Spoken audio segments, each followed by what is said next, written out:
Hi everyone, Mark Lichtenfeld here, your Chief Income Strategist with the Oxford Club. Welcome to State of the Market.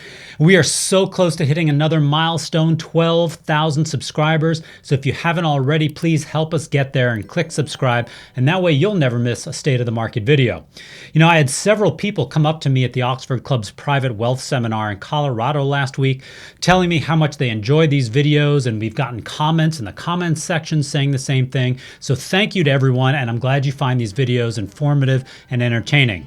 And now, on with the show. This is it. So one thing I'm asked quite a bit about is trailing stops and should you use them? So I use them in many of my services, but not all of them. So first, let me quickly explain what a trailing stop is in case you're not familiar with it. A stop is an order that you place with your broker to automatically sell your stock if it hits a certain price. And that way, if the stock falls, you're not rationalizing why you should keep it. Letting your emotions take over while your stock is dropping is a near guaranteed way to lose a lot of money. Now, we've all been there. I've been there, and it is not a smart way to trade. A stop takes care of that because you set it when you're not emotional, when you enter the trade, and then you just adjust it higher as the stock moves higher. So, for example, if you bought a stock at $100 and you're using a 25% trailing stop, you'd set the stop at $75. That way, if the stock trades $75, you're out, no questions asked.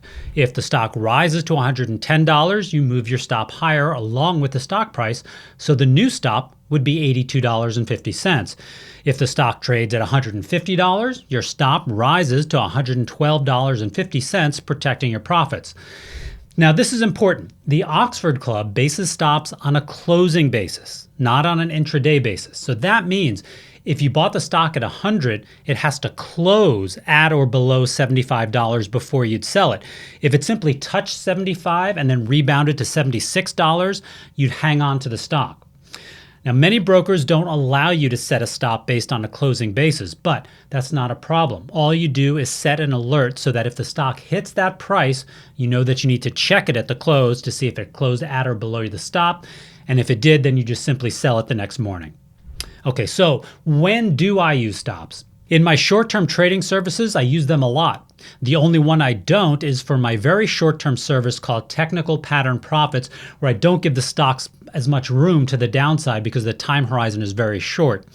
In my other services, I most definitely use a trailing stop, and as the stock goes higher, I will sometimes tighten that stop, starting at 25%, but then maybe adjusting it to 20%, 15%, and so on, so that I make sure a winner doesn't become a loser. In my newsletter, the Oxford Income Letter, which is focused on long-term dividend investing, I use stops in 2 out of 3 stock portfolios. The only one I don't is in the compound income portfolio, which is for investors reinvesting their dividends. As I wrote in my book, Get Rich with Dividends, a bear market can be a dividend reinvestor's best friend, as they can use the dividends to buy many more shares of stock in a bear market, and that will generate even more dividends. But for the other portfolios, we want to make sure that if the stock goes the wrong way, it doesn't have a devastating effect on your portfolio. Now, a few weeks ago, I made a video about the worst investing mistake I'd ever made. I'd lost $7,000, which was a ton of money to me at the time. And if I'd been using a 25% trailing stop, I'd have made $4,250 instead of losing $7,000. And you can be sure I was beating myself up every time the stock ticked lower. It was pure hell. So not only does a stop save you money, it actually relieves you of stress because you know the decision to sell was made already when you were thinking logically and rationally, not when you're upset that the stock is moving against you. Now, I strongly recommend using trailing stops in most trading and investing situations. Had I used one back when I made my worst trade and then simply put the profits in the S&P 500 for the next 20 years, I'd have an extra $63,000 today. That hurts. Use stops. For more information on how you can use stops to make more money, click on the link in the description below. Thanks for watching. I'm Mark Lichtenfeld. I'll see you next week.